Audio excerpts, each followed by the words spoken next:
갤럭시 워치 울트라 2는 배터리와 화면이 강해졌지만 야외용 워치는 지도에서 평가가 갈립니다. 얼간이리스트에서는 광고 문구보다 실제 경로 파일을 넣고 따라가는 과정을 확인하겠습니다. 이번 질문은 등산과 트레일 러닝에서 휴대폰 없이 믿고 길을 찾을 수 있느냐입니다. 결론부터 말하면 기본적인 경로 안내는 가능하지만 준비 과정과 지도 정보가 아직 거칩니다. 운동 기록이 목적이면 충분하지만 전문 아웃도어 워치를 완전히 대신한다고 보기는 어렵습니다. 이제 경로 준비부터 길을 잃었을 때 돌아오는 과정까지 순서대로 살펴보겠습니다. 울트라의 트레일 경로 기능은 먼저 GPX 파일을 구하는 과정이 필요합니다. 휴대폰에서 스트라바 같은 서비스로 경로를 내려받고 저장 위치를 찾아야 합니다. 그 다음 삼성 헬스 운동 설정으로 들어가 파일을 불러오고 워치로 보내야 합니다. 과정을 알고 나면 할 수 있지만 처음 쓰는 사람에게는 메뉴 위치가 직관적이지 않습니다. 주변 추천 경로가 바로 보이면 편하지만 지역에 따라 검색 결과가 비어있을 수 있습니다. 결국 출발 직전에 워치만 켜고 코스를 고르는 방식과는 거리가 있습니다. 경로를 불러오면 운동 화면에 지도와 현재 위치, 진행 방향이 함께 표시됩니다. 도로선과 등고선이 보여서 지형의 흐름을 대략 파악하는 데에는 도움이 됩니다. 화면 가장자리를 움직이면 확대와 축소가 가능하고 경로 주변도 확인할 수 있습니다. 다만 지명과 시설 정보가 적어 지금 보이는 갈림길의 이름을 바로 알기 어렵습니다. 얇은 선과 작은 화살표는 밝은 햇빛이나 빠른 움직임에서 놓치기 쉽습니다. 스마트워치 지도라기보다 운동 경로 위에 위치를 얹은 화면에 더 가깝습니다. 정해둔 코스를 따라가면 회전 알림과 남은 거리 안내를 받을 수 있습니다. 오르막 구간에서는 고도 프로필과 상승량을 보여줘 페이스를 조절하기 좋습니다. 하지만 복잡한 갈림길에서는 화면을 직접 확인해야 방향을 확신할 때가 있습니다. 경로에서 벗어났다는 알림은 유용하지만 세기를 계산하는 기능은 제한적입니다. 즉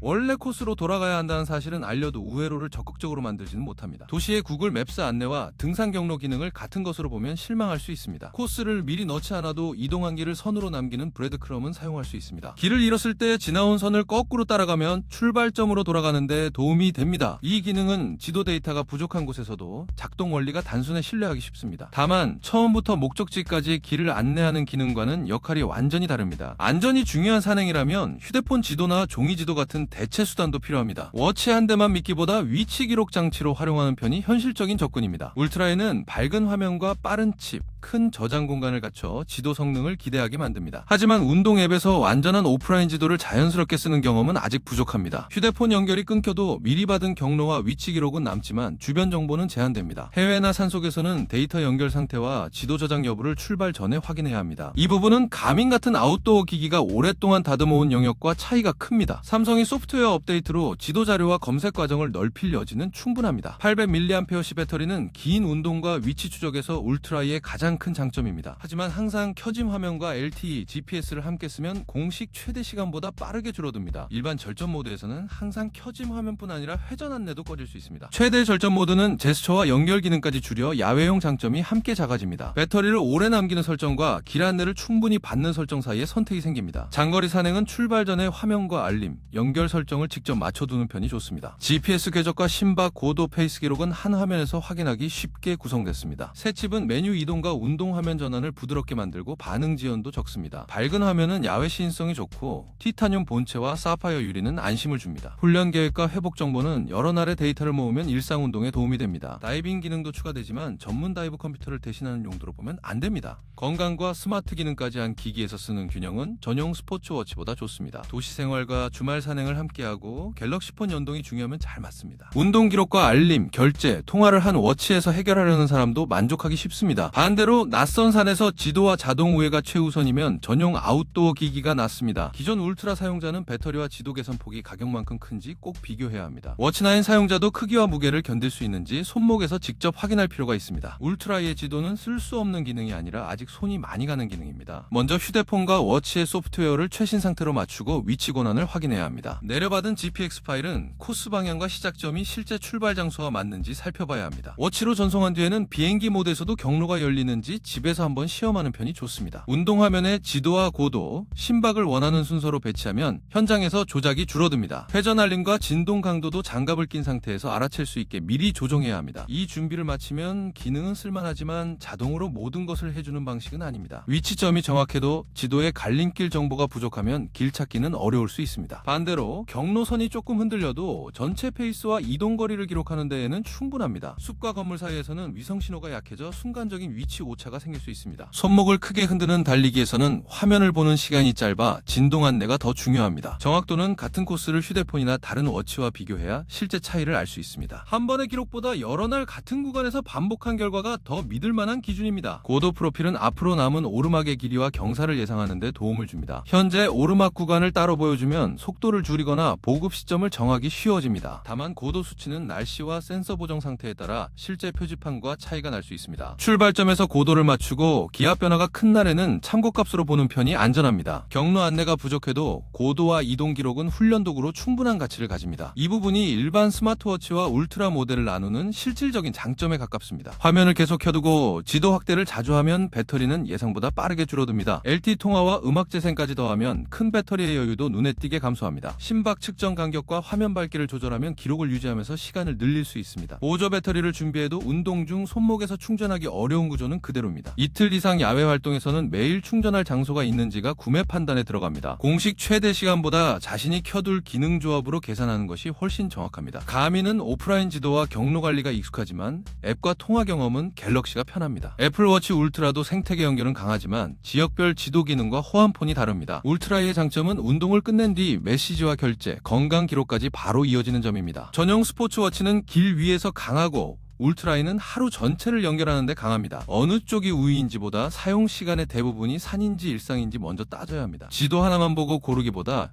휴대폰 생태계와 운동 수준을 함께 보는 편이 맞습니다. 배터리는 완전히 충전하고 휴대폰에도 같은 코스의 오프라인 지도를 받아두는 편이 좋습니다. 가족에게 예정 경로와 귀가 시간을 공유하면 워치 연결이 끊겨도 대응하기 쉽습니다. 긴 코스에서는 자동 운동 감지보다 수동 시작으로 기록 누락을 줄일 수 있습니다. 장갑을 쓸 때 물리 버튼으로 운동 일시 정지와 화면 전환이 되는지도 확인해야 합니다. 비와 땀으로 화면이 젖으면 터치가 흔들릴 수 있어 버튼 조작을 익혀두는 것이 안전합니다. 위치 공유와 긴급 연락 기능은 통신 모델과 지역 지원 여부를 미리 확인해야 합니다. 워치 지도는 훌륭한 보조 도구지만 안전계획 전체를 대신하는 장치는 아닙니다. 이 기본을 지키면 울트라이의 기록과 안내 기능을 훨씬 안정적으로 활용할 수 있습니다. 주변 추천 경로가 더 많은 지역에서 보이면 출발 전 파일을 찾는 수고가 줄어듭니다. GPX 파일을 공유 메뉴에서 바로 워치로 보내는 흐름도 더 단순해질 필요가 있습니다. 지도의 지명과 시설, 갈림길 이름이 늘어나면 작은 화면에서도 판단이 쉬워집니다. 경로 이탈 뒤 원래 코스까지 세기를 계산해주면 휴대폰 의존도도 낮아집니다. 절전 모드에서도 핵심 회전 알림만 선택해 유지할 수 있으면 장거리 활용이 좋아집니다. 운동 뒤 휴대폰에서